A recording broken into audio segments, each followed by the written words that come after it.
De novo, o Corinthians teve o jogador expulso. Aliás, são 4 expulsões nos últimos 5 jogos de Campeonato Brasileiro. Mas hoje a do André, o Diniz tem que trocar uma ideia com o André, hein?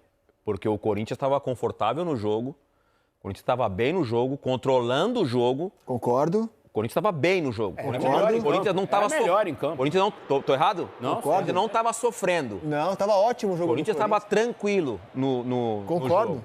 Fala, Rizek. Não, isso aí tava ótimo para aquilo que o Corinthians pode entregar, né? Tava ótimo, concordo. Tava tranquilo. Se a gente tá vendo... Mesmo antes de fazer o gol, o Corinthians já tinha tido boas chances, tudo em bola aérea, com o Gustavo Henrique.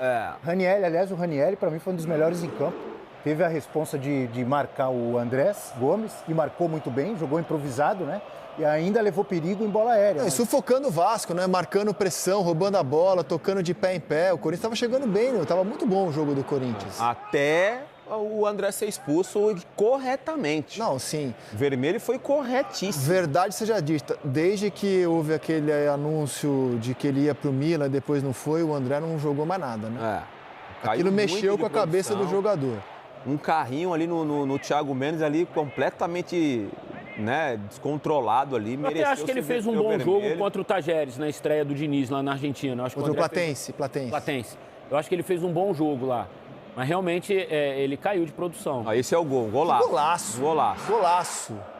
Isso é golaço. Toque do Garro e o Bidu fez o gol. Golaço. O Bidu, que já vem sendo regular já há muito tempo, vem sendo uma nota 7 aí já há muito tempo. Os dois laterais do Corinthians, o Mateuzinho também vinha Mateuzinho, o Garro, se vocês repararem, ele tá muito mais... essa é a expulsão, né? Essa é a expulsão.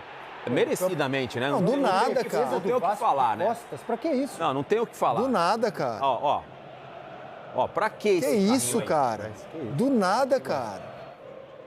Completamente desnecessário. Não, e ele tá voltando hoje no Brasileiro, né? Porque contra o Palmeiras ele foi expulso. Pra idade, sabia? Por gesto obsceno, cumpriu contra o Vitória, voltou hoje pra fazer isso daí. E assim, ó, o Corinthians tem que agradecer... O Bidon é novo também, não dá umas brechas dessas. O Corinthians tem que agradecer que o Vasco jogou o segundo tempo inteiro, aliás, 60 minutos, com um jogador a mais e pouco criou, né? De novo, o Corinthians defendeu bem pra caramba com um jogador a menos. E ainda teve chance. Com o Roberto e tal. De novo, com um a menos, o Corinthians conseguiu se defender bem e ainda criar chance. Agora, o custo é alto, né? Terminou o jogo extenuado de novo. Não, assim, fechou a casinha, o Vasco facilitou, porque eu acho que o Vasco demorou mexer, demorou colocar o Adson, por exemplo, que é o jogador que tem uma jogada mais individual. Um cenário como esse, quando o time está jogando com um jogador a menos, você precisa intensificar jogadas pelos lados. E com jogadores que têm a jogada individual, que nem sempre você consegue finalizar a meia distância. Quem no Vasco tem essa jogada individual? Tem o Adson que estava jogando do lado esquerdo, que jogou do lado esquerdo. O Rojas? O Rojas. Que entrou e até finalizou algumas jogadas a meia distância, mas você precisa ter a jogada individual, você tentar gerar o 2 contra 1 pela... O Vasco tinha o Ryan, né? Mas não tem mais. Ele demorou para pôr o Spinelli, eu achei também. Essa situação você tem que gerar o 2 contra 1 pelos lados do campo. E o Vasco não estava conseguindo gerar esse 2 contra 1 pelos lados do campo. Você tem que fazer o time adversário estar com um jogador a menos. Eu não sou treinador, tá, gente? Mas, você tem que tentar espalhar um pouco mais o time que está defendendo. Claro, espalha um pouco mais o time, pô. Concordo. E aí o Palmeiras não conseguiu fazer isso com 2 jogadores a menos, o Corinthians, e o Vasco da mesma coisa. Vê se o Vasco sofreu hoje com um jogador a menos. O Corinthians sofreu hoje com um jogador a menos. Não levou gol com o Diniz inteiro e não teve defesa difícil. Não sofreu. Só bola de fora da área, que o Cauê pegou fácil. Por quê? Porque o time fica girando a bola pro lado pro outro e chuta a meia distância. Existe o goleiro do Corinthians. Existe um estereótipo, né, de que os times do Diniz são expostos, tal. No Corinthians não levou gol ainda, cara. 6 jogos, hein? Isso pra mim... Platense ganhou sem sofrer gol, ganhou na Argentina. 0x0 com o Palmeiras. 0x0 com o Palmeiras. Santa Fé. 2x0. Vitória, um jogo maravilhoso, se você comentou 0x0. que você não conseguiu ver beleza naquele duelo tático, lindo lá de Salvador. Foi realmente um jogão. Né? Jogaço. Copa do Brasil, Barra, ganhou de 1x0. Jogando mal, mas ganhou de 1x0 e hoje. Assim, 6 jogos, nenhum gol sofrido, cara. Eu acho que tem mérito, claro. Alguma coisa de boa ele está fazendo na organização defensiva. Acho que o time... eu até ouvi, acho que foi o Renato Peters durante a transmissão, o repórter, falando que um pedido do Diniz, essa doação dos caras em campo, e tem acontecido, porque você jogar com 9 contra o Palmeiras, você precisa se doar, vocês sabem disso. Contra o Vasco hoje, com 1 a menos, você precisa se doar mesmo, você precisa compensar esse homem a menos que você tem. Então, de fato, é um time que está mais engajado, um time que está concentrado, é um time que está conseguindo se defender melhor, realmente, sob o comando do Diniz. E outra, ele não teve tempo ainda de treinar, né, cara? Não tem nada do Diniz, daquele estilo ainda. dele. Né? Ele tá trocando pneu com o carro andando. E perdeu um jogador importante que era titular dele, que é o Kaique, agora tem uma mudança... Ainda não teve o Memphis, né? O Memphis ele nunca teve. Pois é. E uma mudança que você destacou aqui, que é a grande mudança que ele faz no time ofensivamente, é o Garro, né? O Garro era um reserva com o Dorival, vira capitão do time com o Diniz. E o jogador, tudo passa pelo pé do Garro. Improvisou o Ranieri hoje na direita, foi uma sacada do Diniz, né? Mas vou te falar, assim, o Garro parecia até caso perdido com o Dorival. Pô, esse aqui não volta mais. Tava banco, arrumou um jeito de jogar com 3 jogadores mais marcadores no meio e tal. O Garro, pô, o passe que ele dá pro gol e a participação dele nos jogos... Eu ia chamar a atenção. Pô. Eu ia chamar a atenção porque ele tem se movimentado muito mais do que com o Dorival. Pô, ele tá jogando, né? Ele tá em todos os lados do campo. A estreia do Diniz foram 2 assistências dele. A gente está mostrando a imagem do Thiago Mendes que está saindo, ó, porque foi quando ele sai aqui, foi a hora que saiu o gol lá, ó, porque tem a origem lá do Gustavo. Ó. Você acha que teve influência no gol? Cara, olha o tempo que gerou, né? Mas olha como o Garro ocupa o espaço, ó. Tá vendo? Aí ele entra em campo agora aqui, ó. Que toque do Garro, hein?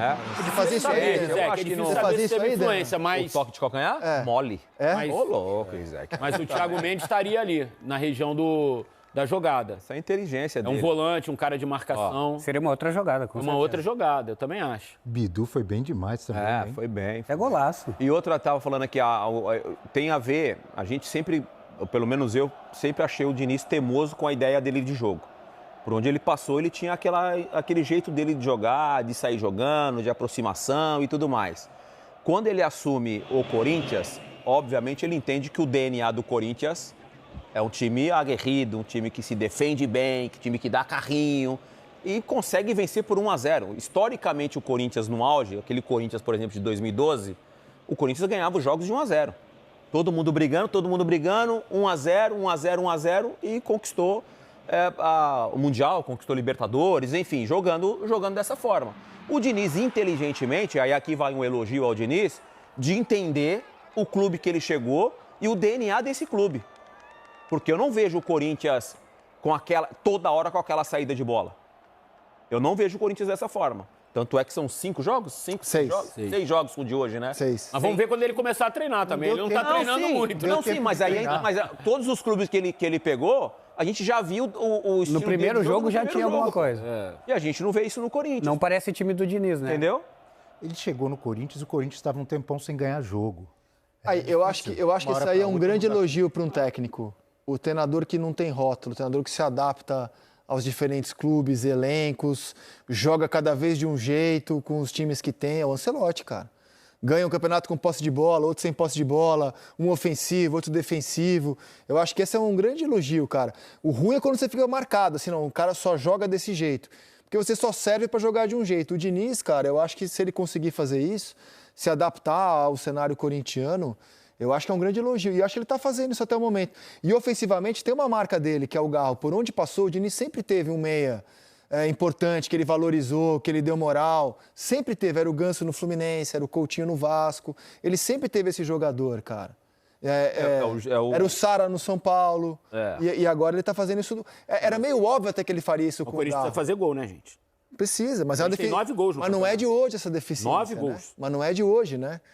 O time já vinha assim, né? Com uma baixa produção. Tô achando o time muito mais ligado nos jogos com ele, muito mais focado, se defendendo bem. Começou bem a Libertadores. Né? A Libertadores são 4 gols, né? E hoje, no primeiro tempo, estava jogando muito bem, cara. Aí veio a expulsão do André. Aí não restou muita coisa, a não sei se defender no segundo, né? E normalmente o Yuri Alberto, nesse caso, né, quando tem um jogador a menos, e foi assim contra o Palmeiras, o cara que se desdobra muito lá na frente, né? A única oportunidade que teve ali no segundo tempo foi dele ali naquele chute que ele acabou isolando. Sim, que ele criou sozinho. A saída do Bidu ali, como né? Foi contra o Palmeiras também, né? Foi contra o Palmeiras. Exato. Porque normalmente quando você perde um jogador, você olha pra frente e fala, cara, preciso tirar um atacante. E normalmente ele deixa o Yuri Alberto, porque ele sabe que o Yuri Alberto pode ser uma bola de qualidade do jogo do Corinthians é subir quando o Memphis puder jogar, Porque o Memphis é o tipo de jogador também que o Diniz adora. Jogador de qualidade, jogador técnico, jogador que se aproxima, que faz jogada, que faz tabela. É o tipo de jogador que o Diniz gosta. Então, se ele conseguindo fazer os três jogarem juntos, naturalmente essa qualidade do jogo do Corinthians vai subir. O Vitinho hoje foi titular. No lugar do Kaique, né? Exato. Participa do lance do gol. Não, assim, ele estava bem, com 11 contra 11, ele estava bem no jogo, o Vitinho. O Bidon é um jogador que segue jogando bem, e é um tipo de jogador que o Diniz gosta, que é jogador de qualidade, jogador de bola no pé. Então, a tendência é a qualidade do jogo do Corinthians subir com o Diniz, quando ele puder treinar e quando ele puder ter os caras todos. Também. E do lado derrotado... O Vitinho hoje sem bola, quando estava com um jogador a menos, ele fez um trabalho Marcou pra caramba. O Vitinho. Um bom jogo do Vitinho. Agora, por outro lado, assim, achei um jogo pobre do Vasco, cara. 60 minutos com um jogador a mais e não consegue nada... Faltou criatividade. Eu achei. Faltou. Jogo pobre do Vasco. Faltou sim. Pobre. Faltou inspiração, faltou jogada. Jogo pobre. Muito toque lateral e cruzamento. Toque lateral e chute de média distância. E aí a coisa não acontece, aí vai batendo ansiedade, você vai tentando resolver de qualquer jeito. Foi o que o Vasco fez. Eric, o PH também caiu de produção depois da seleção, né? Então, ele tomou uma pressão do torcedor, ele caiu muito com o Diniz, ele foi caindo, até perder a posição, né? Com o Diniz. O Renato voltou, deu a titularidade para ele, e aí deu confiança de novo, e aí ele voltou até a fazer bons jogos com o Renato. Logo que o Renato assumiu, o PH voltou a fazer bons jogos, 3, 4 bons jogos, e hoje ele não jogou bem de novo. Mas a qualidade de jogo do PH melhorou com o Renato. Mas falta os pontinhas, né? Eu acho que os times têm que treinar com um a mais. Porque quando tu tá jogando com... A gente direto treinava com um a menos, né? Mas treinar com um a mais é importante também nessa era do VAR. Sempre tem essa possibilidade. E quando você não usa, como o Denilson falou, as beiradas, como você não tem um jogador que tem esse drible, daqui a pouco provavelmente a gente vai falar do Grêmio. O Grêmio ficou com um a mais, tinha o enamorado, os caras driblando 2, 3, o Grêmio cheio de chances de gols contra o Curitiba. Então, assim, evidencia que o Vasco precisa de uns caras do mano a mano que quebra linha. Mas o Vasco... Você quer falar de Grêmio? Ele não conseguiu jogar hoje, o Andrés. O Andrés Gomes não conseguiu jogar, ele foi bem marcado. O Ranieri hoje marcou muito bem. André Gomes, esse aí que agora estava bem hoje. Tem uma questão também que eu acho que é importante a gente lembrar. O Vasco perdeu 2 dos seus melhores jogadores no intervalo. O Thiago saiu e o Cuiabano saiu, que são 2 jogadores de força, jogadores que sobem o nível do Vasco quando estão bem, né? E os 2 precisaram ser substituídos no intervalo. O Cuiabano também. Não jogou, não fez um bom primeiro tempo e teve uma questão física e tal. Então, acho que isso também prejudicou um pouco o segundo tempo do Vasco, quando perde Thiago Mendes e Cuiabano.